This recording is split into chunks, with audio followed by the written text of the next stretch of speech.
How's it going, everybody? Welcome into Catfish on Ice. It's episode 287. We got the full trio together. It's Chad Minton, Max Greenberg, and Boyd Farrish with you today to bring you a matinee episode, a rare matinee Catfish on Ice episode. Normally, we're going late nights into midnight, but tonight, or today, I should say, with MLK Day and a lot of people being off work, we wanted to bring you a matinee episode. So, guys, how you doing? Pretty good. How about you guys? Doing awesome. Doing well. Yeah. Nice. It's nice and sunny in Nashville, but it is freezing cold. So Yes. Okay, so doing all right. you guys got to promise not to make fun of me here because I live here in Central Florida, but I was freezing my tuchus off even in Central Florida. It was in the mid 40s, 40-mile-an-hour wind gusts last night coming off the Gulf of Mexico. We were getting crushed by the winds, so it can even get cold all the way down here in Florida, just so you guys know. Not as cold as you guys, but I mean, wind is bad no matter what. Like I would rather have just cold than wind, honestly. When you live in Florida for now over 3 years for myself, your blood changes, man, and you become a weakling when the temperature drops below 60, you're done for. It's the apocalypse. Yep. But anyway, all right, here's what we got in store for you. We are presented by DraftKings. Let's say hi to Johnny there at the bottom of the screen. He's here for a live episode. We love you, Johnny. Thanks for joining us today. Let's keep the comment section rolling today. Let's get some more people in here, hopefully. But we are presented by DraftKings and the DraftKings Pick 6 app with our bonus picks that we will tell you about using that promo code. With the NFL playoffs, we'll tell you more about that offer. But in the meantime, no shortage of topics we can get into today, gentlemen, regarding our Nashville Predators, one of the hottest teams in the league going back to basically Thanksgiving. Boyd shared a really good stat that he came across via Natural Stat Trick, and we can put it on the screen. But basically, the Preds are one of the hottest teams in the league based on wins going back to November 26th. They are tied for the most wins in the NHL with Colorado, Tampa, Detroit, and Buffalo. Pretty good company to be in there, guys. And, of course, we see Buffalo tomorrow, definitely one of the hottest teams in the league. So we will get into that. We got to get into how the Preds ran out of gas after just coming out of a gauntlet of a schedule where they took on Edmonton, they took on Colorado, and they beat both of those teams, but just couldn't get it across the finish line and complete the 3-game impressive sweep. They run into a buzzsaw at Vegas. They were in that game early on, even had the lead in that game, and then Vegas just overtook them. So we got to get into that. Some players I really want to get into it more in depth for different reasons today. I want to talk about Steven Stamkos as he continues to climb the all-time goals list. It's been a fun journey for me just following. We've never had this before in a Nashville Predators uniform. We've never seen a player of Stamkos's Hall of Fame stature be in a spot like this where he's climbing the record books. He's getting close to being in the top 20 all time. So I kind of did a deep dive on how far I think he could eventually climb the list. What's his ceiling realistically on that list? We'll have fun with that. I want to talk about Jonathan Marchessault. He finally got back in the lineup after missing I don't know how many games it was, guys. I know it was at least a month of missed action. A long time. But, about 15 games, I think, yeah. Yeah, about 15 games. So he finally gets back in the game against Vegas. He doesn't put up any points. I thought he looked okay, but at the same time, as you would expect, definitely rusty. But, you can't overlook the fact that this team was extremely hot without him in the lineup. So how much does that just make him the odd man out? Are you willing to retain salary just to break up? Because he probably wants out as well. So we're going to get into that. We wanted to the overall theme of this episode, we'll talk about it multiple times in this episode today, is are we finally becoming believers and ready to trust the Predators again? I'm seeing very split reactions, even among the fans who've been the doubters all along. Even some of them, at least the ones I'm coming across on social media, are starting to come around a little bit. I think that win over Colorado easily will do that for you when you become the first team of the entire season to beat that wagon of a team on their home ice in regulation. I mean, that's going to make even the biggest critics start to believe a little bit. So we want to really get into that. It's going to be an overall theme. What am I missing, guys? What other topics are we getting into? I guess probably some other things. Also talking for me to potentially talk a little bit about Bruno, and always the Nick Blankenburg discussion is always pretty good. That's always good. Oh, yeah. It's always fun to bring up some Nick Blankenburg when Max Greenberg's in the building, for sure. And rightfully so, because Max called it. Max has been in the corner of Nick Blankenburg way before it became popular. Let me just put it that way. Max was the first of that. He convinced me of Nick Blankenburg, and I knew he was good, but Max has been in this guy's corner, and he has been validated in that belief early on, definitely. So credit to Max for that one. But, also we want to talk a little bit about, we figure the Preds are still going to be sellers. They kind of have to be because they've got all these free agents coming up. And then, even though they're on this wild card bubble and they're making the push, I guess I'm going to frame it. And I think we should open the episode with this, guys. But I want to frame it by how can the Predators walk the line of being sellers but still keeping the magic alive and keeping this playoff push alive? You don't want to just burn it down and just not give yourself a chance now that you are suddenly in this playoff race. So how can Trotz walk and chew gum at the same time, basically? How can he accomplish both tasks effectively and still keep this playoff magic alive? Let's go to Max first on that one, and then we'll go to Boyd, and then I'll give my response to that.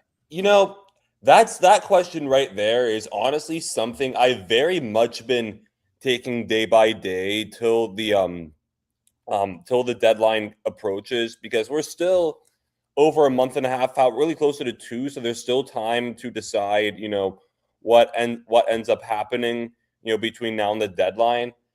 For me personally, just off the top of my head, I think something similar to what happened 2 years ago would kind of work, where you end up trading away Yakov Trenin, your pending free agent. We also bring in some other guys, such as, who were the guys? It was Jason Zucker and trying to think who the other one was. It was Anthony Beauvillier. Right, it was Anthony Beauvillier.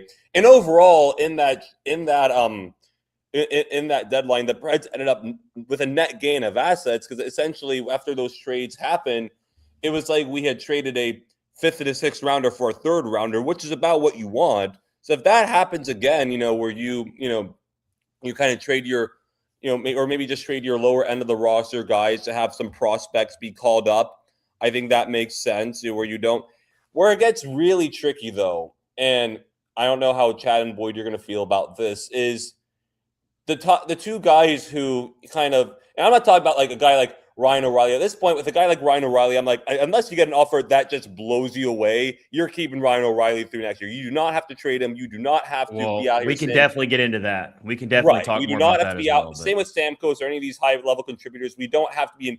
Barry Trotz does not have to be in any hurry to trade those guys. He does not have to act like he's shopping them. He can absolutely deal with that another time, whether that be the offseason or next year's trade deadline.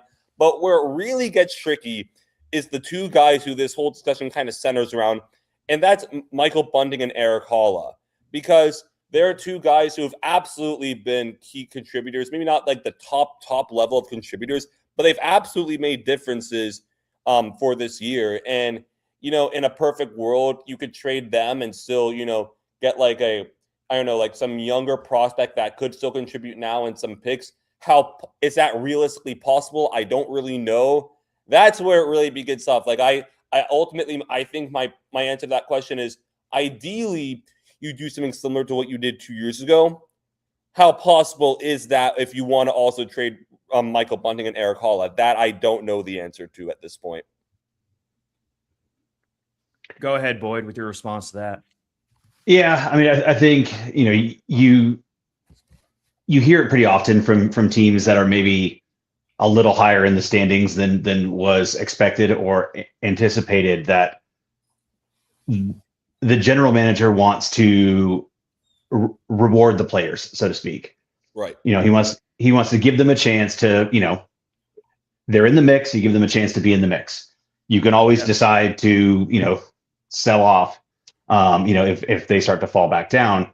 And what makes this year especially unique is, there's effectively 2 trade deadlines, and because there's one right before the Olympics, and then there's a roster freeze through the Olympics.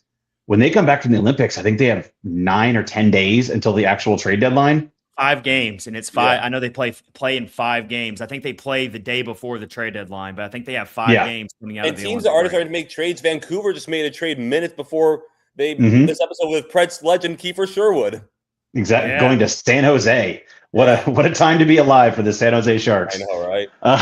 But I think what you're going to see over the next couple weeks is, barring a dramatic shift leading up to the Olympics, I would say for now, Barry Trotz probably stands still. Again, unless somebody, offers a first round pick for Michael Bunting, maybe that's, maybe that gets him willing to move. I really don't. It's not impossible. Or He's actually Arcala. I really don't. Yeah, and they've, as you mentioned, Max, they've both been strong contributors this year. So I think you kind of let it play out a little bit, especially since any of the bigger names can all be handled in the offseason if you need to. You don't have to move them now. Yeah. I think where you look at is the pending free agents, especially where you have someone who is younger, who is a similar type of player. So where that means with Michael Bunting, you have fresh and ready Zach LaRue sitting in Milwaukee right now. So if you move out Michael Bunting, you can immediately pull in Zach LaRue. That's an easy swap. That's an easy swap. Yep. And right honestly, now, like Trotz looks really smart with that pickup of Bunting right now. No one really liked it in its onset, but you know what? I got to give Trotz a lot of credit for that one, because Michael Bunting has actually impressed me a lot. He has been much better than I think. It's hard. He went through a couple of weird years after he left Toronto, going to Carolina, going to Pittsburgh.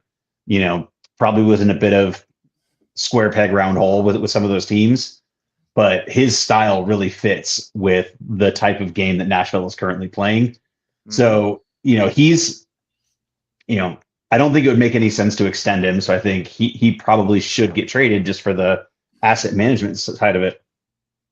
Where it gets tricky is with Eric Holla, because you don't have a ready-made replacement for that role. He has been, a middle six at the center position. He's killing penalties. He's on the second power play. That's just not a simple thing to replace if you are according in the mix. According to Puckpedia here, he has a 6-team no trade list, which I just realized that not too long ago. I was looking it over. Modified no trade clause. So yeah, thanks, New Jersey. Yeah. So I don't know. I would, just for the sake of trying to get younger, I would actually prefer to trade Eric Holla if we can get something good for him or even decent for him. But at the same time, in the whole of wanting to stay competitive still and see this thing through, losing Eric Holla would, like to Boyd's point, would be tough to lose him, because like Boyd is saying, he doesn't have a ready replacement at that center position who can come in and finish out this season. Yeah, unless to the point you made, Max, unless they can trade Eric Holla for a third and then go pick up a salary dump center for a sixth. Unless they could walk that line perfectly. Yeah. Perfectly. Yeah. It's tricky, obviously, but it can be done. There's going to be some hard decisions. If you're Eric Holla, you sort of had to assume that, you're coming to Nashville in the last year of your deal. You accepted a trade here. You're in your mid-30s in a team that's in transition. There's a pretty decent chance you're not getting an extension here. Right. And also, you've got Cole Smith and Michael McCarron as well, who are much more manageable in terms of affordability, but they're also both UFAs, very important depth pieces to this team. There's no doubt about it. So you got to but you've got Ozzy Weisblatt, who's getting closer and closer to being ready. So eventually you want him back in the starting lineup down the stretch of this season. So and you're not taking Reed Schaefer out. Nope. You're not saying no. And so, I mean, it's like you said, it is really difficult to look at. And then, of course, just going down to the defenseman, Nick Blankenberg, who I guess we can give Max give Max the floor on what he wants to see happen with Nick Blankenberg. I have already been pretty clear about this. That's the one player that I definitely want Trotz to do everything he can to extend him here in Nashville. I don't want to trade him unless it's just like there's just like a crazy offer out there somewhere for him. But I would much rather keep him here in this transition phase. But where do you see that, Max? With Nick I'm with you. Obviously, I'm biased because I've been in Nick Blankenberg's corners like for a long time now. But I mean, I think he's proven everything I want and everything else want to see at this point. I mean, by the eye test, by just the base stats, the underlying numbers, everything checks out for Nick Blankenberg. And one thing I've said from the start, we're not just seeing Nick Blankenberg playing like sheltered roles with limited minutes in certain situations. No, he's playing second pairing or better minutes, and he's been doing that consistently since he entered the lineup. Like, this is a guy who can legitimately play. I mean, he contributes a lot. He's also, what's he, like 27 now? You can get him for a few more good years at an affordable price. As good as Nick Blankenberg is, he's not going to just, break the bank. You can have like a 3x3. Even I do a 3x4, 3 year by $4 million a year. He's never had a break the bank contract in his NHL career. No. I would think that he prefers to stay here. I mean, I don't know that for sure, but I would assume he wants to stay here. You treat Nick Blankenberg to a steady little raise, which he has earned here. Then you do right by the player. The player's happy. The player gets to stay somewhere where he has built. He's kind of given his career a springboard. I think both parties can be very happy if you can figure out a way to extend him. What else you got to say, Max? The guy. He does a little bit of everything. Like, offensively, he makes his contributions. Power play, he's a key contributor.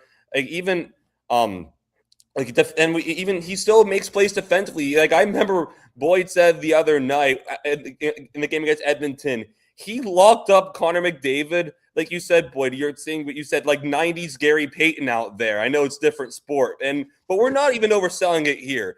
Nick Blankenberg was one-on-one with Connor McDavid for a lot of that overtime. What stride for stride, McDavid could not get around him. Like, not overselling it at all. Like, he shut down Connor McDavid right there. And that was I was cool. Watching that game on my texted TV. me in the moment. Let's go, Nick. I was so excited for that right there. I was like, this is the Nick Blankenberg I've been telling everyone about right there. I mean, again, cool thing. I'm not going to sit here and be like, oh, Nick Blankenberg is absolutely like the best player, whatever. He's a good player at this point. I don't think we can deny that. The cool thing about the Nick Blankenberg story here in Nashville is he had never played more than 36 games in a season, and then he comes to Nashville and plays in 60 games last year. He's heading towards playing that many games again this year, most likely. And so, I mean, he's basically gotten his NHL career going while being in Nashville, and it would be so cool to see him stick around longer. Do you feel kind of the same way about that, Boyd? Yeah, I mean, I think there's sort of a couple sides of it, from a kind of roster management, depth management, and then, what you do with the player. He's definitely earned an extension. No question about it. No doubt about it. He has earned an extension, and but at the same time, if you're Nashville, you have Justin Barron, who's 23. You have Ryan Ufko, who's 22, 23 years old. You've already got, the rest of your right side with Nick Perbix. And at some point, you've got to make a decision which players you're going forward with, because, they're going to have to find time for Ufko in the NHL. No doubt about it. For the acquisition cost, they paid for Justin Barron. You have to do something with him. I'm close to kind of calling that a loss, to be honest. Yeah. I mean, uh-oh. Sorry. Do we lose Boyd? No, there he is. I'm there. Yeah, it's acting up. Yeah, it's going to be a tough one to figure out. I mean, and I think it comes back to the same thing of, similar to Haula or Bunting. If someone comes with an offer that's big enough, I don't think you can turn it down. Like he is a useful player for sure. If a contending team looking for a right-handed defenseman comes calling with a high draft pick or two, you take it. For sure. Yeah. That's my You point take it. too. Like you That's can't. fair. Yeah, you Very do fair. take it. You do take But, it, and that would you know, be crazy to get a first or second out of Nick Blankenberg. Yeah, I mean, even if you can get, I mean, Kiefer Sherwood just went for 2 seconds. Obviously, he's a winger. You know, we're starting to see the market get set a little bit. You know, Rasmus Anderson last night went for a first and a second, which is a conditional first. That. Yeah, I mean, he was on the move too.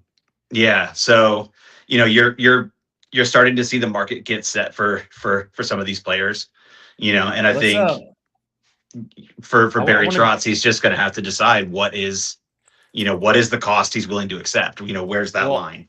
Yeah, I want to get into Jonathan Marchessault more now and a little bit more deeper conversation just in his unique situation with the injury, the frustrations obviously there. Now the team got hot with him on the bench, and now it's like you're trying to figure out how much longer you can make this work. And with one salary retention spot left for the Predators to be able to use,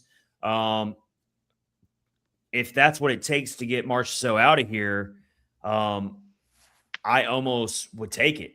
I mean, I don't like using that last retention slot, but the other 2 slots will be freed up after this year, which is I believe it's Colton Sissons and who's the other one? Let me look up on Puck. No, I got it right here. Matthias Ekholm. Yeah, Matthias Ekholm.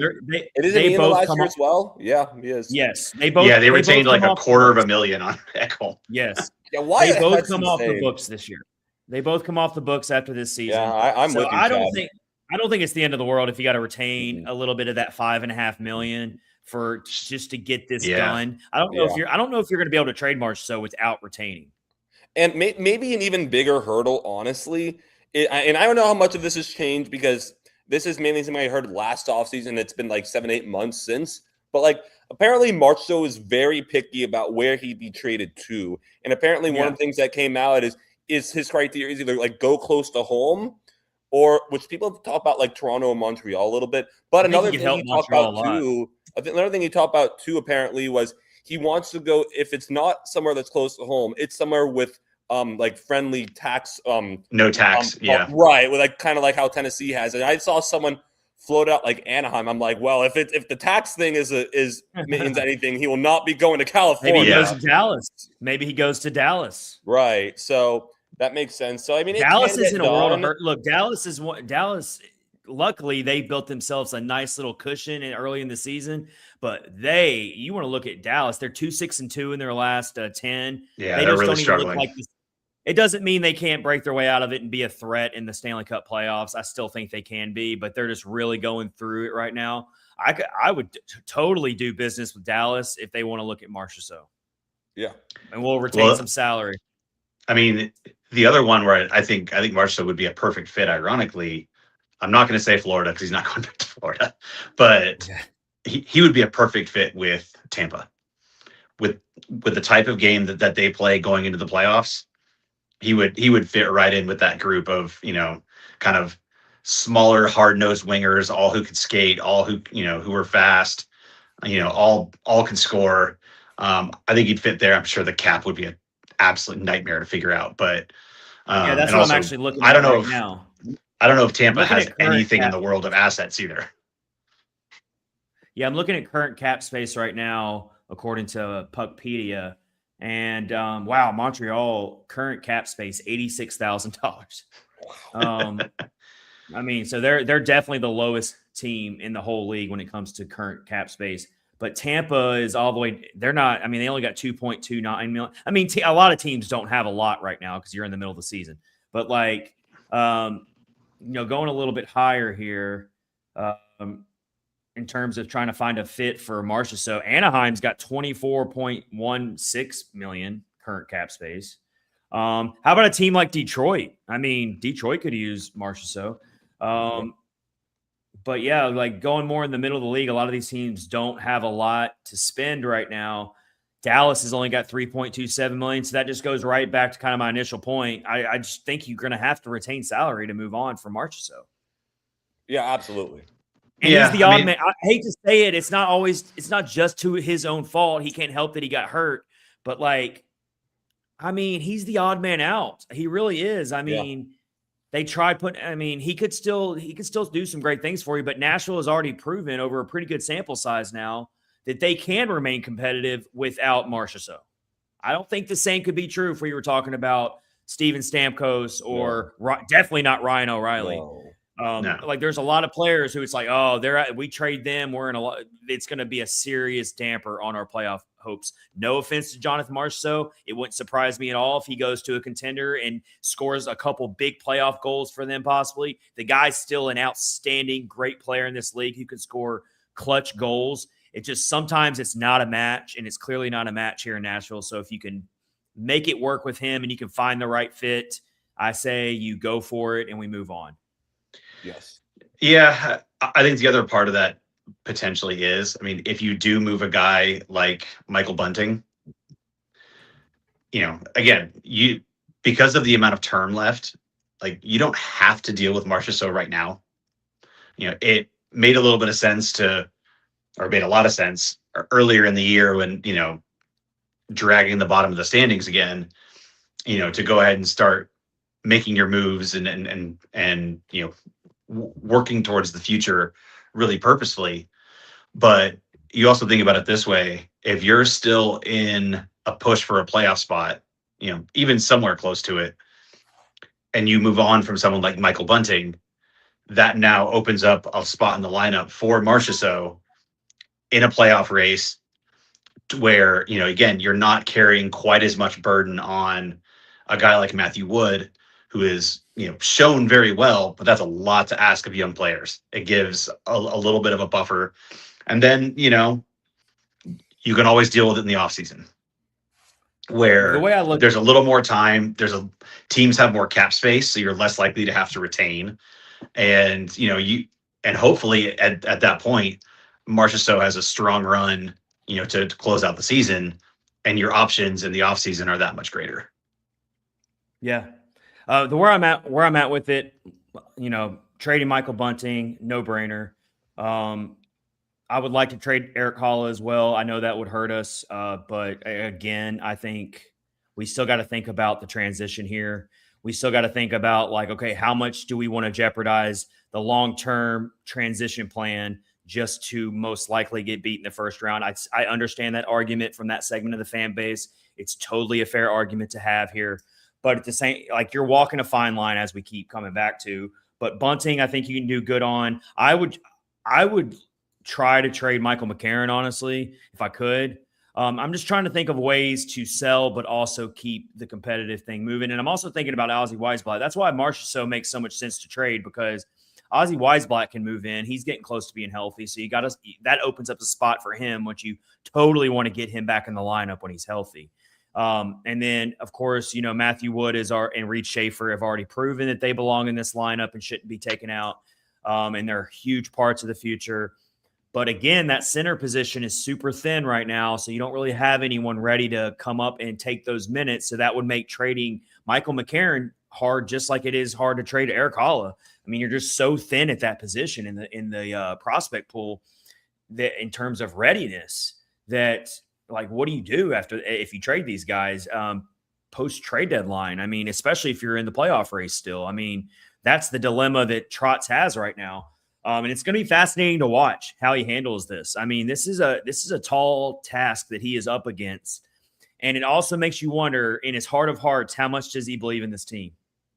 He might not tell you honestly on a radio interview. If you listen to his radio hits recently, he's when he's been asked by Adam, he's been I'm still very realistic about where we are with this team right now. Well, that's good. Might I add, and one thing I actually just recently wrote for Predlines.com was a few weeks ago, Trud said in his press conference something to the effect of, I'm surprised we've had this good of a record recently when we've given up the first goal in games as many times as we have. That kind of changed the past week. Even the beatdown in Vegas, the Preds scored the first goal. So how much is that going to change Trotz's mind? I don't know, but it's something to note. It's pretty incredible how much the Predators were playing with fire all those games, not scoring the first goal, and they kept finding ways. I mean, last episode we did was a solo episode, it wasn't live, but I was saying in the episode that you can go back and listen to that I was seeing like a real like nightmare. Okay, we're this upcoming 2-week portion of the schedule is going to really be a huge test for just how legit this team is. And the fact that they came out of that still floating, still right there, 1 point out going into last night. That could have buried them. They could have easily gone on a 5-game losing streak through that stretch. And it wouldn't have surprised that many people with who they were up against. The road back-to-back. I know they got crushed by Vegas, but still to do what they did, to beat the teams they beat through that stretch, to exercise some of their demons against the Oilers was just like, I needed that like I needed oxygen. I mean, anytime I see Edmonton on the schedule, I pretty much book it. I'm like, okay, let's just go ahead and take our medicine here. Let's just go ahead and take the loss. But they did it. They figured out a way, and they've beaten some other quality teams. They've beaten Colorado twice now this year. They've already had beaten Vegas once this year. So, I mean, if you look at their resume throughout the year, they've beaten some really good teams. They've beaten Minnesota this year. They've beat Utah this year. They've beaten some good Eastern Conference teams like Washington and the Islanders. It's not like they're just beating up on bottom feeders all year. And now they've got to go through the real part of their schedule and they're going to get exposed. That could have easily happened with the stretch we just came out of, and it didn't happen. So now that's why people are finally starting to admit, okay, let's start taking this team a little more seriously here, because they went through the gauntlet and they didn't fall flat on their face. They came out on top. And also, I mean, I still think the goaltending could be so much better. I'm not saying it's horrible. Saros is definitely stealing games for us. I did see the tweet from Adam Vinian talking about all the steals that that Saros has made this year.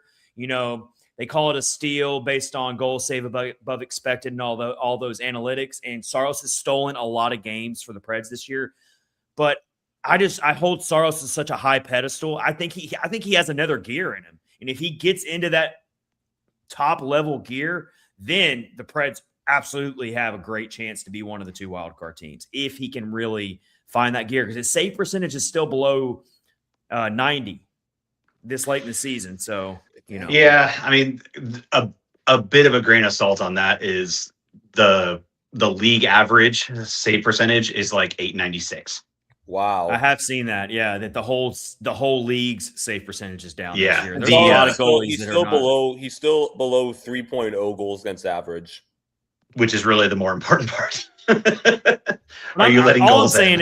All I'm saying is the guy's got another gear. I mean, that's just that's the high standard I hold him to. And if he gets into that gear, well, then watch out the rest of the league, because the Preds aren't going anywhere for sure. The fact that they've managed to stick around with this, with getting, we'll just call it average goaltending, maybe slightly above average goaltending, but we know Saros has the capability to just go on a heater and just absolutely steal games away. Not to totally change topics or anything, but I think what's even a bigger, not surprised, but I think what's more telling kind of about this from the Preds is they're doing all this without Philip Forsberg just dominating. This is not the first time I've said that. Philip Forsberg has, and one thing that's kind of strange about that is I kind of was worried about a little bit, because Forsberg is getting up there in age, and you kind of think around this time is the time that he'd start to kind of tail off a little bit. But when you look at his underlying numbers, they're pretty much right around where they've been the past few years. So I'm not really sure what's going on as far as his base stats not really being there at this point in the year. But it's pretty impressive that the Preds are chugging along without him absolutely going off. Mm-hmm. Yeah, that's a really good point. I'm glad you bring that up. Real quick, I want to tell you guys about the current offer with DraftKings and the Pick 6 app. A great sponsorship for the show. They've always stood by us in the Hockey Podcast Network. So we want to show them some love right now and tell you guys about a really awesome offer as we continue to watch what's been a very dramatic NFL playoffs. I mean, I'm not even a diehard Buffalo fan. I'm not a Buffalo fan at all, but I was definitely pulling for them, and my heart breaks for that fan base. And so, I mean, Especially I need after you guys to go today. through. I need you guys to go through a little bit more heartbreak with your hockey team tomorrow because they're playing my Preds. But other than that, I wish nothing but the best to the Buffalo Sabres because, like I said, that's one of the most beat down sports towns. Like if you combine their hockey team with their football team, and you saw Josh Allen like just raw human emotion in his press conference. I mean, but anyway, let's tell you about what's going on here in the NFL playoffs, and of course with our offer. Every yard, every sack, every interception, and every touchdown with Pick Six, DraftKings' newest game. Every snap can turn into a big-time payout. This isn't just watching the game. This is playing to win. Here's how it works. You pick more or less on 2 or more player stats. The better your picks, the bigger your payout. It's that simple. And here's the kickoff bonus. New DraftKings customers get $50 in Pick Six credits and just a $5 entry on your first pick set. You know the game, now make it pay. Download the DraftKings Pick Six app now and use code THPN. That's code THPN. Play just $5 and get $50 in Pick Six credits. Make the call, ride the upside in partnership with DraftKings Pick Six. The crown is yours. Gambling problem, call 1-800-GAMBLER. Help is available for problem gambling. Call 888-789-7777 or visit ccpg.org in Connecticut. Must be 18 plus. Age and eligibility restrictions vary by jurisdiction. Pick Six not available everywhere, including New York and Ontario. Void where prohibited. 1 per new customer. Bonus awarded as a non-withdrawable Pick Six credits that expire in 14 days. Terms at pick6.draftkings.com/promos. Limited time offer. Very limited because the NFL playoffs. What are we down to the Final Four, gentlemen? Final Four? Mm-hmm. So we got LA and Seattle. Yep. So division rivals. And then we got New Denver. England and Denver. I mean, who saw that Final Four coming? So fun stuff there. I don't know who I'm going for now at this point. I mean, I don't have a problem with Denver or New England, so I guess I'll just go for whoever comes out of that bracket. I don't really care too much for the NFC, so I'm for the Rams. I'm for the Rams personally. Okay. What about you? Who are you taking, Boyd? I probably the Rams. I've always been kind of a Matthew Stafford fan. Like he makes some of the throws that he can make are just unbelievable. And, you know, I probably would have been for the Broncos because I grew up a huge Elway fan. But now that they're no longer have a starting quarterback, I think that's gonna be tough going against New England with a backup quarterback. I would not. I think New England wins. I would not just count Denver out. They still have a great defense. Denver's a notoriously tough place to play. I even have in my group chat, my buddies back from college. We got a New England fan in there, and even he's been pretty confident all year. But even he's kind of saying in the back of his mind that going to Denver scares him a little bit.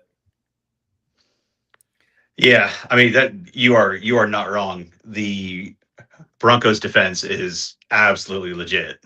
And just playing in the altitude, mile-high city, I mean, that's never easy. How crazy was it to see C.J. Stroud for the Texans throw 4 interceptions in the first half? And not to go into football discussion, he's starting to enter some conversations territory. I'll just say that. All right, let's shift it back to hockey, and let's talk about. Before we started the show, there was a topic that I forgot to bring up to you guys that I definitely want to cover. So how about we get into that one first? And I don't think Roman Josi is getting nearly enough credit for what he battled back from and the kind of season he's actually putting together right now. I'm not saying he's the Norris Trophy Roman Josi of old, but I mean, what this guy is doing is pretty amazing, considering what he was up against with his diagnosis with the POTS syndrome, which affects his dizziness and exhaustion and standing up too quickly. I mean, he's playing one of the most fast sports in the world, physically demanding sports, and his ice time's a little down compared to his career, but the guy's still contributing. He's still got a blast rocket of a shot, which he's already put on display recently. And so I think we'll see how the season plays out, but I think Roman Josi is going to be a prime candidate for the Bill Masterton trophy for comeback player of the year. It's all about that award is literally for perseverance, leadership, and a dedication to the sport of hockey. That's literally the definition of that award. Tell me how Roman Josi doesn't fit that definition to a T with what he's doing this season for the Nashville Predators. How do you guys feel about that, Boyd? What are you seeing from Roman Josi? Do you think his game has taken a step back? But also, what are you seeing? How is he impacting this team? And is he still kind of the old Roman Josi in a way? I think he's game managing a bit. I mean, he still plays a lot of minutes, but he's not, leading every rush, trying to drive it in every time. He's probably picking his spots a little bit more than maybe he would historically. It actually did just come out right before the show as well. He was named the NHL's second star for last week. Oh, wow. I didn't see that. That's cool. And then while we were sitting here, I was pulling it up real quick. Since the beginning of December, Roman Josi is sixth amongst NHL defensemen in scoring. 20 points in 23 games. I mean, he has picked it up a lot. And that Edmonton game, his first goal with the, blast from the point right in the corner. I mean, absolutely pinpoint shot to tie the game in the third period. The building exploded. Oh yeah, that was a shot. It just absolutely unloaded. And then, the craziness of the overtime, leading to the puck getting floated down ice. Josi wins the race against Tristan Jarry, and as the phrase goes, if you're a goaltender, tend to the goal. And right. Tristan Jarry did not, and game over. But you are starting to see that part of his game coming back out, where he's creating and leading a few more offensive plays. He's still does the work defensively. He's never been an elite defender, but he's working hard back there. I think what has helped a lot, one is putting him with Nick Perbix finally. That really created the more true left hand, right hand. So now he can stay on his natural left side, and having Perbix, who is he's always in the right place. He doesn't panic with the puck. That lets Josi roam a little freer and be able to create plays. But then, having that second pair of Shea and Haig being able to just eat up the big defensive minutes and take those really big defensive matchups that Josi historically would have to take a lot of the time, just by nature of how much he played. And it's letting him be a little more targeted offensively. And you're starting to see the momentum of his offensive production picking up. And, he's one of those players where as he goes, so does the team. And right now he is going almost as well as anybody in the league. And you can see the team following suit. Yeah, looking at his numbers, season numbers real quick, 36 games, because he did miss a little bit of time there, unrelated to his POTS syndrome, by the way. But he did miss some time this year, but he's 36 games, 8 goals, 20 assists.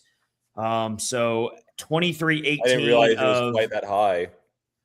23-18 of ice time. Real quick, I just wanted to see how much time he played in last year per game. So he's down a little, almost 2 minutes per game. He was 25.02 last season. Wow. He's never played this little of ice time. Yeah, he's never played this little of ice time per game. This little of ice all the time? way back to...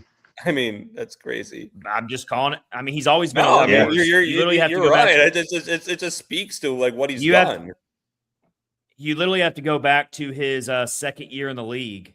Last time he was averaging under 24 minutes a game.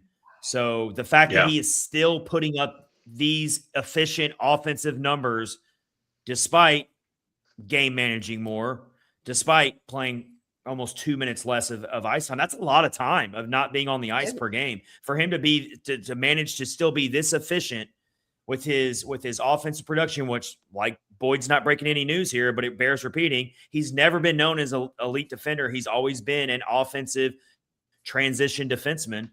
And he's still got the ability to do that. He's still got the ability to really boost the Preds power play, of course, as their quarterback.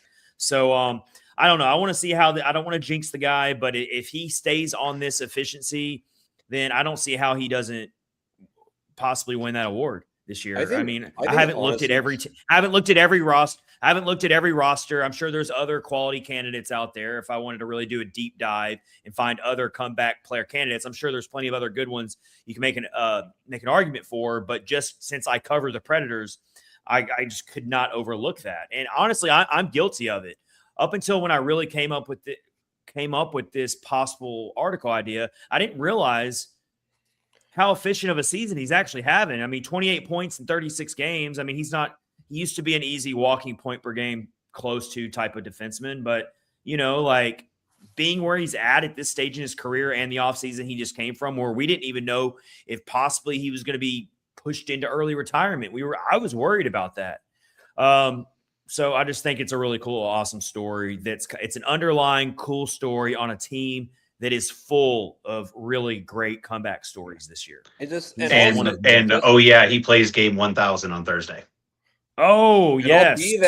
I'll be there. I think honestly, what's so impressive. They better have a big time, some type of video tribute or something ready for him. I think what's also so impressive about Roman Josi at this point, it's not even just the pot syndrome. He has been a pretty injury-prone player throughout his career. He's had a number of concussions, and he's still doing what he's doing. A lot of guys, their bodies would have broken down on him at this point. But Roman Josi keeps chugging along. I mean, just the pure perseverance of it is just remarkable. I took a deep breath when he took a puck to the back of the head, or to the side of the head. Was that against Vegas or was that against Colorado? I can't remember. Forgot which one. Either way, I remember what you were talking about. I was like, no. Like, please no, like for real, because with his syndrome and with the head injuries, I was like, please let this just be a graze. And to his credit, because that's what hockey players are, warriors like this, but he stayed in the game. He didn't miss any time. But when it first happened, even Willie Donick, you could see you could tell the worry in his voice when it first happened. I mean, the broadcast was like, oh man, like, let's just pray that this is not going to be a big deal. And luckily it wasn't, fortunately, but I was definitely worried about that. We got to keep our captain healthy here. We're going to need him. So anyway, massive respect to our captain, Roman Josi, and what he is doing this season. He just never ceases to amaze me when it comes to, and I know people in the past, some people have always like kind of questioned, is he really like captain material? He's not vocal enough. He's not this. He's not that. I was not one of them. I know you weren't, but like, I'm just like, this guy is, I mean, we overuse captain a little too much sometimes, but I mean, the guy is just such a great leader. He's more of a quiet leader. Yeah. He's a steady leader. Every now and then he gets a little fiery out there. And I always love to see it when that happens. He's kind of like UC Saros, UC Saros is just like calm, cool, and collected, but every now and then you get Juice mad and he'll come after you. Little Juice will come after you, and then he'll sick Big Juice on you maybe. But I mean, Ryan, we got a team full of captain-like players right now when it comes to Steven Stamkos and Ryan O'Reilly, of course, and even Philip Forsberg possibly. But like, they're all great leaders right now. But I mean, I just love how Roman Josi is handling this. So let's get into probably our final Preds topic of the night, unless we're missing something or if you guys want to bring in anything else. Coming up on an hour long here, but I did want to talk more about Steven Stamkos because we've had bigger gaps in between episodes lately. And so, we haven't done a live episode in a while with a group discussion like this. So I really want to talk more about Stamkos, and I don't even think we really have to talk about he could still be traded. I'm not saying that, but I just don't see it happening now. I mean, again, the retained salary. Again, the guy is playing really well for this team. Probably wants to stay here. I just can't see them forcing him out the door like that. It just doesn't make sense to me anymore.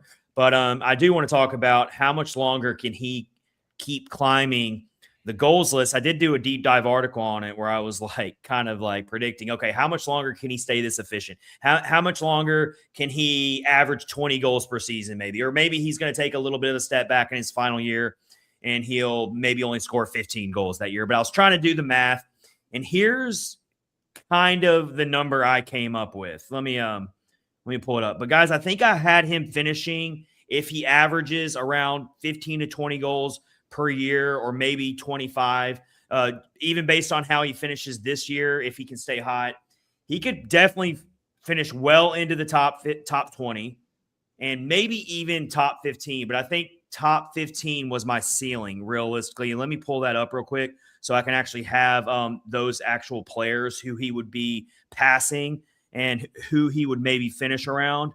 So let me pull that up real quick, guys. But while I'm doing that, Boyd, why don't you talk about like what do you think has happened with Stamkos's game? Why has he gone through this transformation that maybe we didn't necessarily see last year?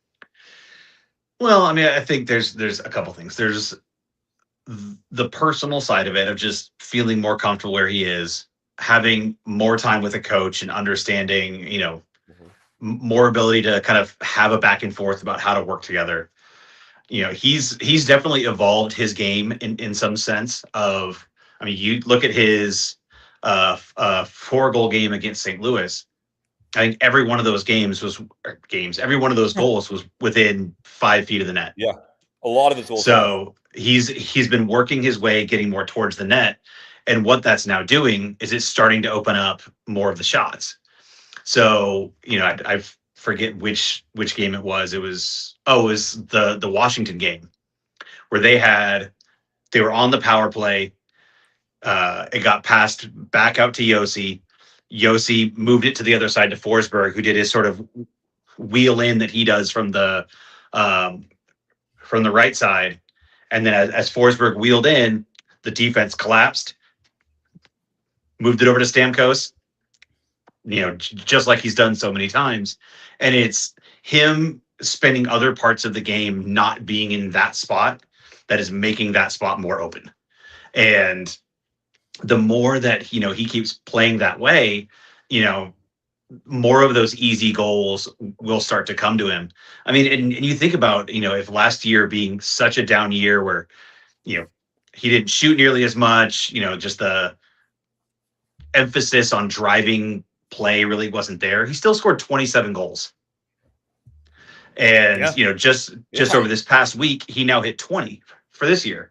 So, could he get up to, 30, 35, somewhere there? Look at his shooting percentage is an 18% this year. Yeah. I mean, he's historically always been a high shooting percentage player. He's got a 16.7% career shooting percentage, which with all of those seasons, I've said this before, that stat just blows my mind that he's played for this long, 1,200 NHL games, and he's averaged that high of a shooting percentage. I mean, just crazy stuff there. But yeah, so his shooting percentage is way up there. And to your point there, Boyd, he's getting those high danger scoring chances. I've loved the match with Eric Holla this year. I mean, I didn't see that coming. That's been a good connection there for sure. But real quick before you go, Max, I just wanted to say we got the list pulled up on the screen of the all-time goals list, and right now Stamkos is sitting at 21st all-time with 603 goals, and his next player to pass is Dino Ciccarelli. He is 5 goals behind. Is it? I hope it's Dino. I hope that's how you pronounce that guy's name. I don't really know a lot about this guy. Yes, I've heard about that. But he's 5 goals behind, 6 goals to pass, and that would put him officially in the top 20. So we would fairly certain he'll do that this season. And then next up after that, he has Bobby Hull at 19th all time. That's a household name for sure, with 610 career goals. So even if Stamkos cools off a little bit down the stretch, he should be able to pass both of those players.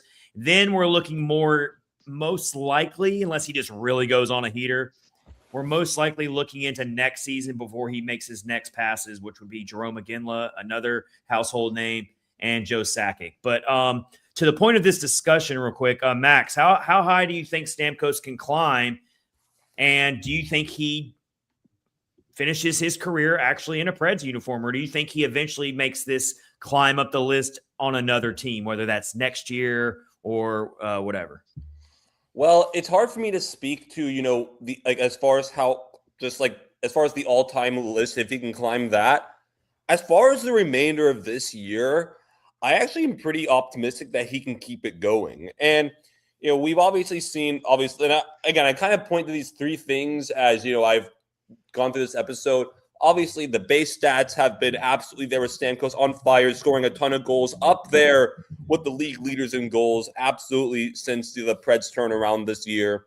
And we've talked about, just the eye test, kind of like Boyd said, reinventing his game, going more so to the hard areas, which opened up so much more for him and this Preds offense and all that, which has been great to see. Potentially even more importantly than that, though, is when you look at the underlying numbers. I pretty much get all of these from JFresh. Steven Stamkos, at least, just 5-on-5 offense or just 5-on-5 play, particular in the past few years, has really not been very good. I mean, one thing I've kind of talked about since he got to Nashville is it was obvious that, the play driving ability just was down. But this year and, kind of last year and the year before, his even strength offensive numbers, or just like the underlying numbers, as far as, from on a scale of like 0 to 100%, like how much he's impacting the game. Last year and the year before, he was hovering about just under 25%. He's raised those offensive percentages almost 50 percentage points this year. I mean, it's unbelievable the shift he's had this year. And that makes me think for at least this year, he can keep it going. And, one thing I also want to talk about, and I can't help myself this episode talking about, is, and one thing you've always said, Boyd, and I agree with, is a lot of times when we look to, who's most responsible for the results, a lot of times you look to the players because they're the ones on the ice. They're the ones, having to execute and all that. And with that, you also have to give the players the credit for, a guy like Stamkos reinventing his game and all that. I don't think you can give credit to any one person more than Stamkos for what he's done. But how much of it is also Andrew Brunette being a help in that too? The guy, because obviously, like you said, coach and player have to work together. Is Stamkos, reinventing his game and doing all that? If at least he and Brunette aren't, working well together, Brunette, putting him in those situations to, help reinvent his game, I don't think so at all. And I want to make a distinction too. When you look at a guy like Jonathan Marchessault, you see him, with, him being in Vegas and his underlying numbers just falling off a cliff when he gets to Nashville as he ages. That's unfortunately kind of one of those things you expect more, because older players, when they get to new places and different locations, they kind of decline. You kind of expect that to happen. You don't expect what's happening with Stamkos, where he's in his mid-30s. The trends say he's declining, and he shoots upwards. I can't not give coaching credit for that. And if we guys don't want to go on a tangent here about Brunette, that's fine. But all these things about people acting like Brunette, just, not being able to coach. The guy can coach a pro. I mean, maybe he's not perfect, but the guy can still coach. Also, another little interesting stat here. So last year, 14 of Stamkos's 27 goals came on the power play. This year, only 5 of his 21 goals have been on the power play. So he is doing a little bit more at 5-on-5 compared to his first year in Nashville. Just kind of like noticed that. It was kind of interesting to me. It stood out. But I mean, other than that, yeah, I think he's got better. I think he's more comfortable. He's been here longer. He went through a full off season here. Being the competitor that he is, he took it personally last year, how it went. And being the Hall of Famer that he is, or going to be, he couldn't let that slide. And so I think he truly came into this season with a chip on his shoulder. This whole team did, quite frankly, but he definitely did. And he's proven it right now. And he's playing with he looks like he's having fun again out there. He's looking like, dare I say, kind of like his Tampa days in terms of just his demeanor. Yeah. Whereas last year, he looked like he was being held hostage here at times. In October, he looked like he was being held hostage. He was looking like, why did I do this? Can I please go back? Why did I leave Tampa for here? Like, I'm not saying he truly felt that way. That's just how it appeared. This year, completely different. He looks comfortable. He's starting to fit in. He's starting to look more like a true part of this franchise. He's writing a new chapter in his legacy, a much different chapter than what all of his years in his heyday with Tampa, winning Stanley Cups and being one of the best players in the league for all those years. But now it's a different type of legacy. He is the elder statesman. He's kind of like along with Ryan O'Reilly, those two guys right there are kind of showing the younger core of this team how to do it, how to win, how to battle, how to go through adversity. That was kind of always my hope for Stamkos. Even when he was signed here in the 2024 offseason, that was one of the first things I brought up of why I loved the move so much at the time was, okay, this guy's going to come in here, and not only is he going to do all the things he's always done in his career in terms of power play and all that, but he's going to be a leader on the ice. He's going to be a mentor. He's going to help take us into a new age of Nashville Predators hockey with all these younger prospects that we're looking to eventually get in. And I know people were upset at the time. They're like, oh, we're bringing in more veterans. We're the retirement home of the league. We're a joke. We keep bringing in all these washed up dudes and it's like, you got to have some veterans. You can't just field an AHL squad. Right. Like, I don't know why everyone thinks it has to be so black and white. They're just so like, oh my gosh, we're taking up all these spots for the young players. It's like, you do realize we can't just call up the entire Milwaukee roster. Like, I mean, I'm sorry. I get a little passionate about that. Look at both Anaheim and San Jose. Two teams that are on the rise. Now, they had higher draft picks to work with, no doubt about it. But you look at the rest of their lineup, it's a bunch of dudes in their 30s. It is a balance that you have to strike. Yeah, and then, exactly. The challenge is, if you're going to have,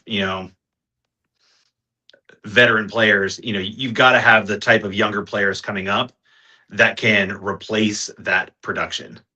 And that's where, the really big question lies. And I think why, from a lot of, places around the fan base, it is, do the Predators have somebody in their system right now that can be the next, scoring 35 to 40 goals a season, like Philip Forsberg?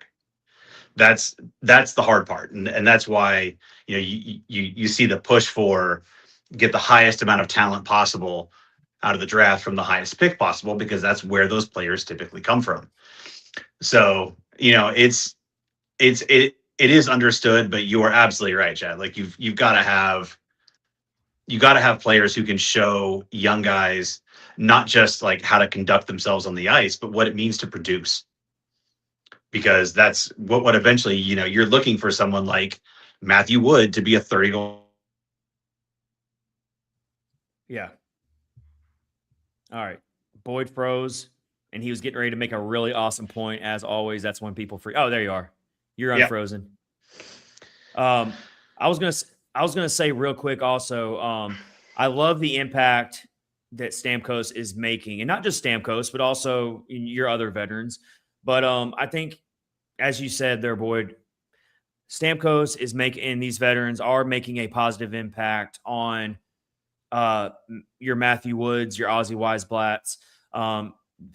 They're making a really important impact, and you also do, and the Preds are going to have an opportunity to clear up more space to get Zachary Leroux up there. I know he's a really important player that we want to get back up to the NHL level, and right now there's just not a lot of room for him to be in the NHL lineup unless we start scratching veterans, or we start healthy scratching players who might not deserve to be healthy scratched. You kind of got a log jam. And that's why that's probably why we're not seeing Zachary Leroux right now. It's not that he's not ready or he's not playing well or there's something going on. Just there's not a lot of space. And so to the other side of the argument, I do get where fans come from sometimes when it's a situation like that, where they're like, oh man, like none of these veterans are part of our long-term future, but Zachary Leroux is, so we got to get him in there. I totally get that part of the argument too. I'm not saying it's a bad argument to make, but again, you got to have some of these veterans in here. But real quick, when it comes to how high I think Steven Stamkos can get on the all-time goals list, conservatively speaking, I think if he plays out the remainder of this current contract, whether it's with the Predators or whether he gets traded and plays it out somewhere else, if he even just remotely just takes a little step back eventually on some of his efficiency and goal scoring, I still think that he can eventually climb into the top 15. And I think his ceiling, if everything goes right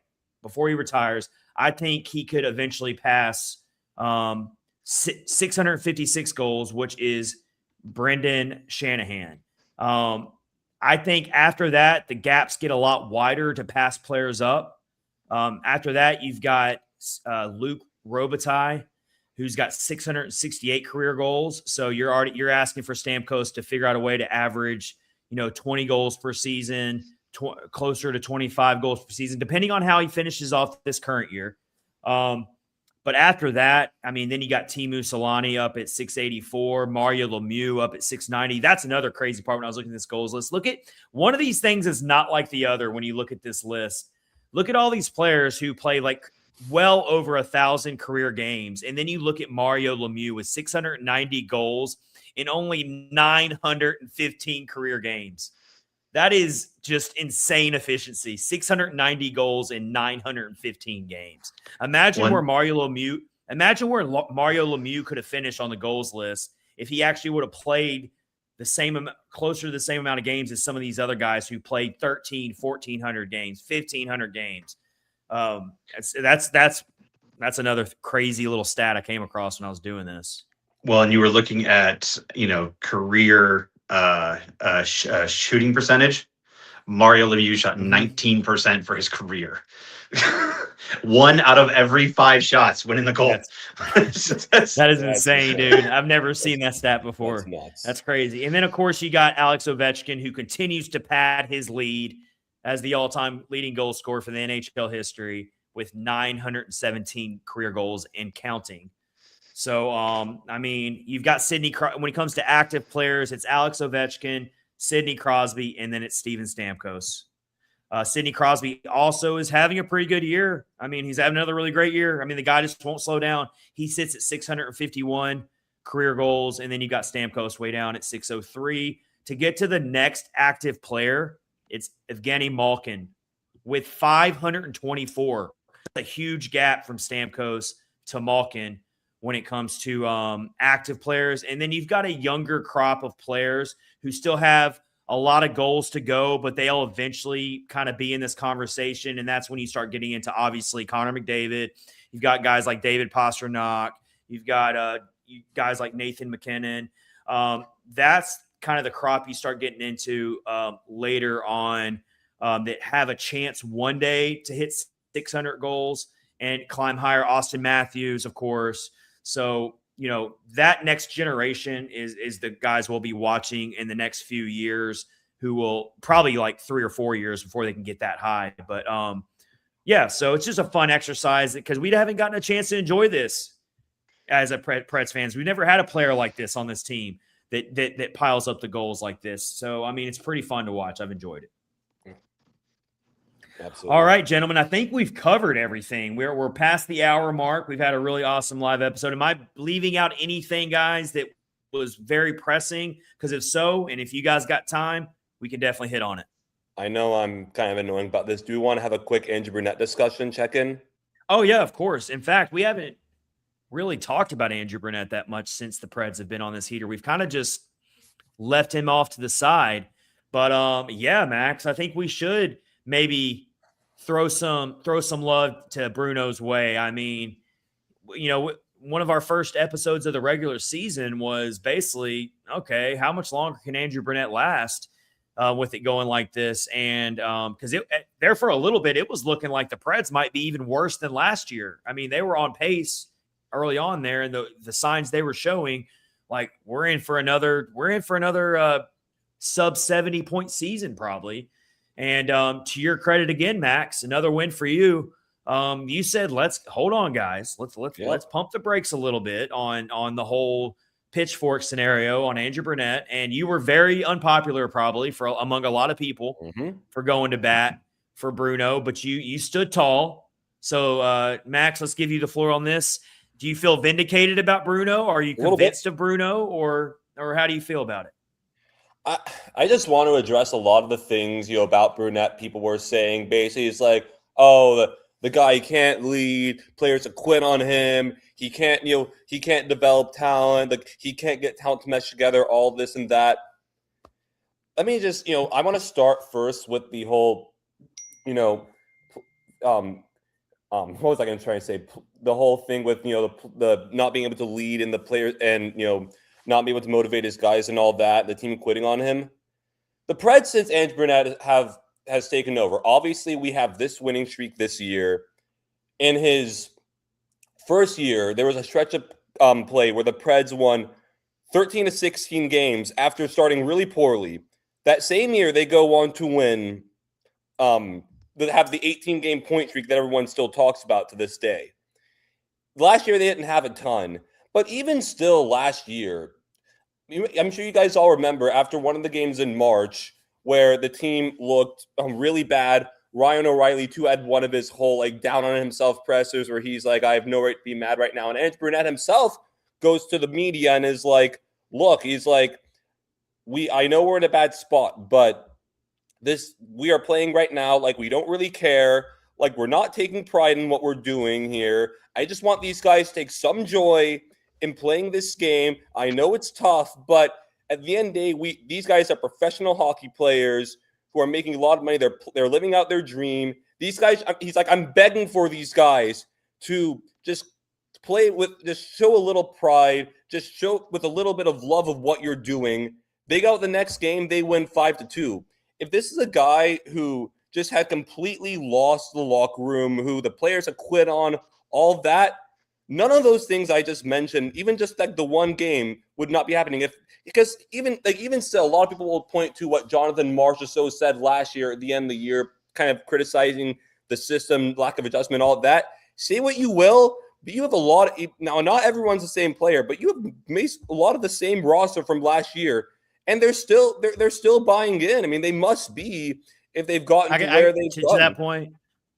To what you're saying there, Max, I can promise you, I'm almost dead certain about this. I'm not saying you said it, or you said it. If there was something up with Andrew Brunette's ability to lead a locker room as a head coach, if there was something true to that right now, there is no way that this team would be doing what they're doing right now. No, with the talent depletion, with the talent gap that the Predators face on certain nights, we just saw it. And to see these veterans dig deep, if these guys weren't buying into Andrew Brunette, you better believe some of these players would not be – they would be more interested in where's my next trade destination right now, more so than winning for this franchise. And, yeah, you could also say, well, yeah, but these guys are trying to raise their trade value. That's the only reason why they're playing this way. I don't buy that. I think Ryan O'Reilly's a perfect example. I mean – even Stamkos? If there was something up with the head coaching and the leadership in the locker room, you think Ryan O'Reilly, I mean, he's a competitor. He's always going to play tough no matter what situation you put him in.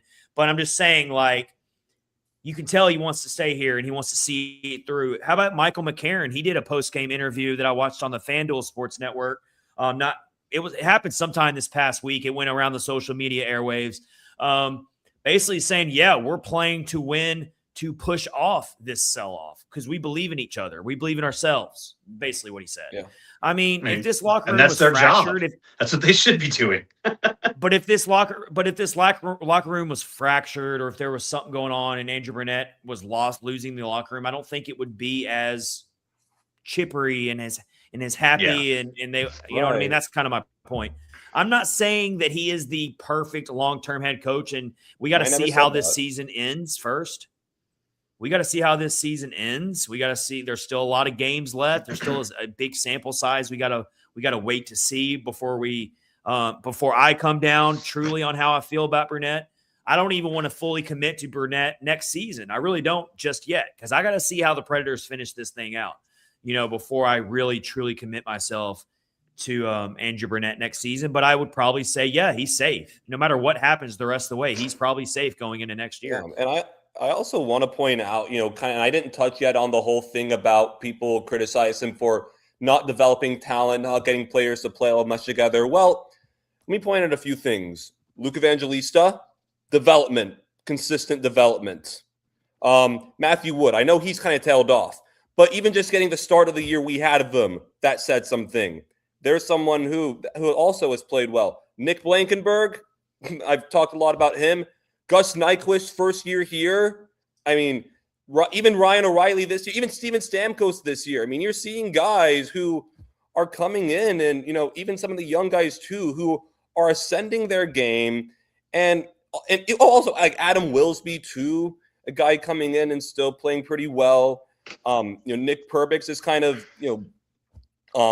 stabilized himself here. And a lot of these guys I'm mentioning kind of fall under that category of young player or players who are, kind of middle of the road guys, but are having good years, especially with Gus Nyquist. I'm still blown away that Andrew Burnett ever got that out of Gus Nyquist even 2 years ago. But if he were the bumbling idiot of a coach that a lot of this fan base makes him out to be, this wouldn't be happening. And all to say, Andrew Burnett is capable of running a professional organization. And you have a coach who is capable with the right talent. You can do stuff in this league. You really can. Let's give Boyd the floor to close out the episode. Yeah, I mean, I think what you've seen, is a bit of a growth of a coach. He was still, through last year, I mean, he's still a pretty young head coach. Yeah. In terms of overall coaching experience, time spent, as a head coach. And that was, the part of it that Barry Trotz was really vocal about was, he's growing into this job and I'm giving him the runway to grow into it. And, whether it's ups, downs, obviously there was, the early part of this year that seat got pretty warm.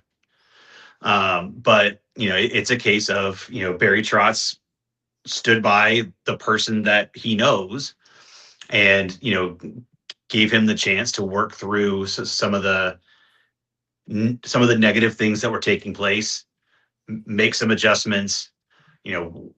They obviously changed part of their coaching staff to bring in Luke Richardson, which is, helping to stabilize the defensive play, which still needs a little more stabilizing. But, as with most things of this team, it's a work in progress. So the fact that, some of those adjustments, some of that leadership is starting to really bear some results. And exactly to your point, Max, like the fact that the veterans of the team are really leading from the front, part of that starts from the coaching staff. Yes. And, the coaching staff challenging those players to be, to be that kind of leader, to show the way to get things done. And then the coaching staff has to put those players in the right places to make that happen. And, part of what we've seen a lot less line blundering. A lot less. And, we've started to see where some of these things that are starting to work, even if they have maybe a down game, he's not moving away from it. Some of that is just, again, growing up as a coach, learning to trust kind of your own decisions and the players that are enacting that process going forward. Yeah. So it will definitely be interesting to see, where he's at, as he gets into, another playoff chase, which is kind of what they're in right now, and how that goes over the next, 10, 15 games. And if the team keeps pushing, I mean, there's no reason to think that, at least to this point, he won't keep growing as a coach and keep finding ways to get more out of his team. That was used to be my biggest criticism of him was that even if, obviously you can't control injuries, you have to do the line blender thing if you're dealing with a rash of injuries. But, for the most part, they've had some dings and some dings here and there that's forced to leave players out. The Marchessault injury was long-term. They lost Josi for a while. But overall speaking, their forward core has been pretty healthy this year, knock on wood. And so that's also really helped out Bruno to stick with his lines and not panic and not, rock the apple cart, so to speak. So, like, I mean, I do love that he has done that more this year and let these lines build the chemistry. And that's been good to see. And you're bearing the fruits of that from game to game now, because you're seeing these guys way more connected when it comes to their passing, when it comes to being in the right spots, their power plays. It's been a roller coaster, but it's not been horrible. And so, yeah, there's a lot to build on right now. I mean, it could go either way. I mean, I really feel like it could go either way right now. But they're definitely building on something right now, and they've got they've got over 10 games left to I think they got 10 games until the Olympic break. So, and then when they come back, it's like they're not going to have. So really going into the Olympic break for me is really going to give us an idea of what we could be going up against at the trade deadline based on where this team's at in the standings. If they fall 6 or 8 points back because of a losing streak here, that will dramatically change a lot. But if they can keep plugging away and winning games, let's say they get into a wild card spot when the Olympic break gets here and the teams can kind of go do their own thing. And we do have, I think, 5 players on the team that are going to play in the Olympics. So we'll see how that goes. But we'll probably dedicate a big segment of the episode talking about the Olympics for sure. But which is coming up soon. I'm actually really excited to see the NHL players back in the Olympics again. I cannot wait to watch that. I'm really excited about that. But yeah, guys, it's been an awesome episode. Love having the crew together like this. Always just love talking hockey with you guys. And thank you everyone for watching on YouTube today. Hit subscribe below, or if you're watching on Facebook, hit the like button, hit the follow button. And also if you're listening on any of your favorite podcast platforms, we appreciate you listening. Can't thank you enough. And we have been presented by DraftKings with Pick 6, promo code THPN, part of the Hockey Podcast Network. We'll see you next time for a new episode. It'll be episode 288 at that point. But until then, take care, everybody. See ya.